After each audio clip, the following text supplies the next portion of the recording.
1 Kings chapter 2. David's instruction to Solomon. When David's time to die drew near, he charged his son Solomon, saying, I am about to go the way of all the earth. Be strong, be courageous, and keep the charge of the Lord your God, walking in his ways and keeping his statutes, his commandments, his ordinances, and his testimonies, as it is written in the law of Moses, so that you may prosper in all that you do and wherever you turn.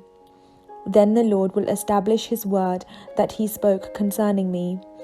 If your heirs take heed to their way, to walk before me in faithfulness with all their heart and with all their soul, there shall not fail you a successor on the throne of Israel. Moreover, you know also what Joab, son of Zeruiah, did to me, how he dealt with the two commanders of the armies of Israel, Abner, son of Ner, and Amasa, son of Jether, whom he murdered, retaliating in the time of peace for blood that has been shed in war, and putting the blood of war on the belt around his waist and on the sandals on his feet. Act therefore according to your wisdom, but do not let his grey head go down to Sheol in peace. Deal loyally, however, with the sons of Barzillai the Gileadite, and let them be among those who eat at your table. For with such loyalty they met me when I fled from your brother Absalom. There is also with you Shimei, son of Gera, the Benjaminite, from Bahurim, who cursed me with a terrible curse on the day when I went to Mahanaim.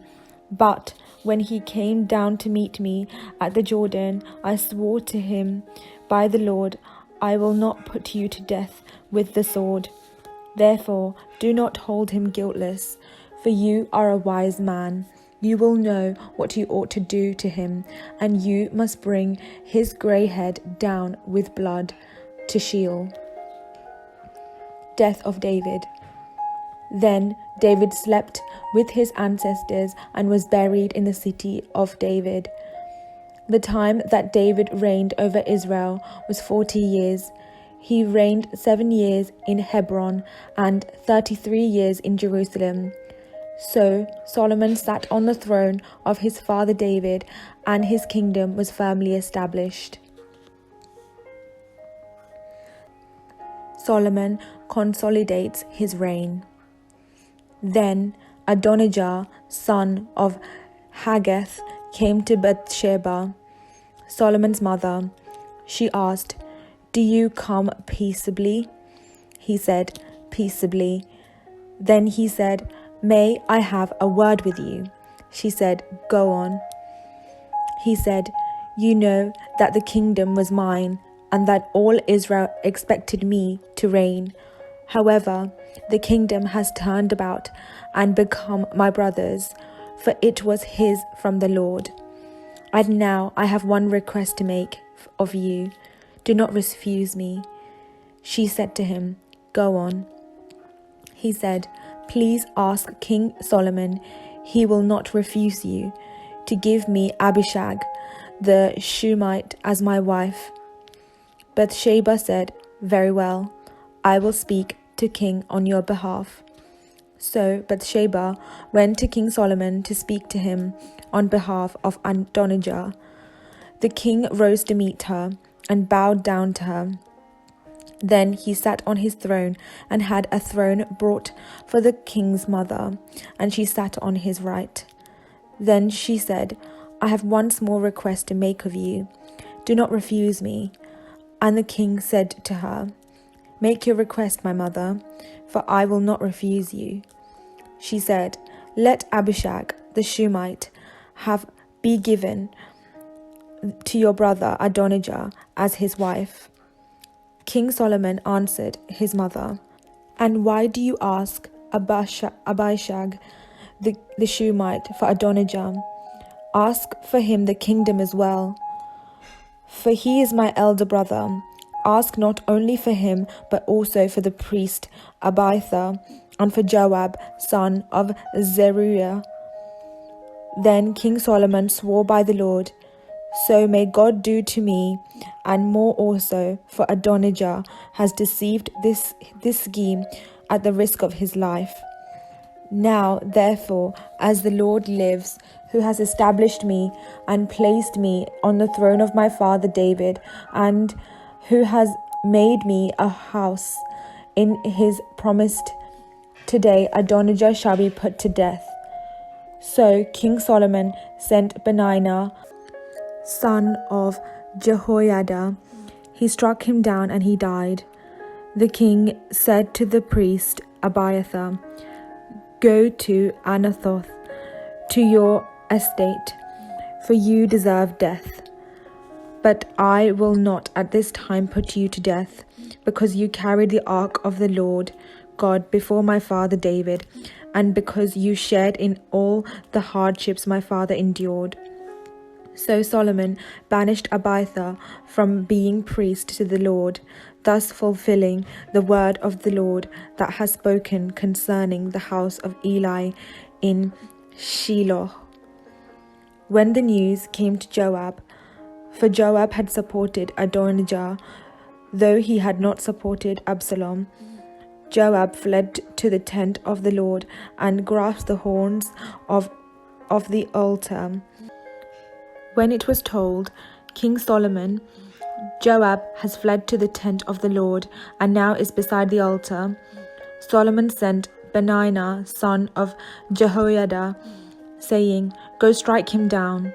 So Benaiah came to the tent of the Lord and said to him, "The king commands, come out."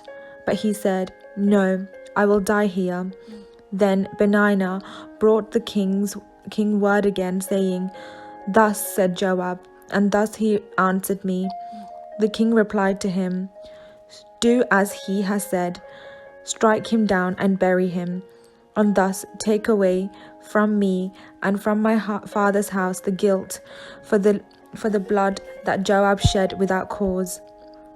The Lord will bring back his bloody deeds on his own head, because without the knowledge of my father David he attacked and killed with the sword 2 men more righteous and better than himself, Abner, son of Ner, commander of the army of Israel, and Amasa, son of Jether, commander of the army of Judah.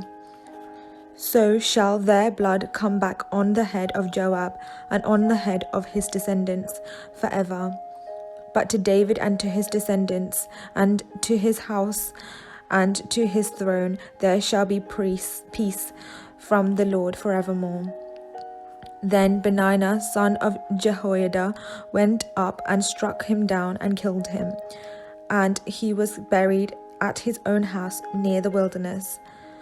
The king put Benaiah, son of Jehoiada, over the army in his place, and the king put the priest Zadok in the place of Abiathar. Then the king sent and summoned Shimei and said to him, "Build yourself a house in Jerusalem, and live there, and do not go out from there to any place whatever. For on the day you go out and cross the Wadi Kidron, know for certain that you shall die. Your blood shall be on your own head." And Shimei said to the king, "The sentence is fair. As my lord the king has said, so will your servant do." So Shimei lived in Jerusalem many days. But it happened at the end of 3 years that 2 of Shimei's slaves ran away to King Achish, son of Maacah of Gath. When it was told Shimei, "Your slaves are in Gath," Shimei rose and saddled a donkey and went to Achish in Gath to search for his slaves. Shimei went and brought his slaves from Gath. When Solomon was told that Shimei had gone from Jerusalem to Gath and returned, the king sent and summoned Shimei and said to him, Did I not make you swear by the Lord and solemnly adjure you, saying, know for certain that on the day you go out and go to any place, whatever, you shall die? And you said to me, the sentence is fair, I accept. Why then have you not kept your oath to the Lord and the commandment with which I charged you? The king also said to Shimei, you know in your own heart all the evil that you did to my father David. So the Lord will bring back your evil on your own head. But King Solomon shall be blessed, and the throne of David shall be established before the Lord forever. Then the king commanded Benaiah, son of Jehoiada, and he went out and struck him down, and he died. So the kingdom was established in the hand of Solomon. This is the word of the Lord.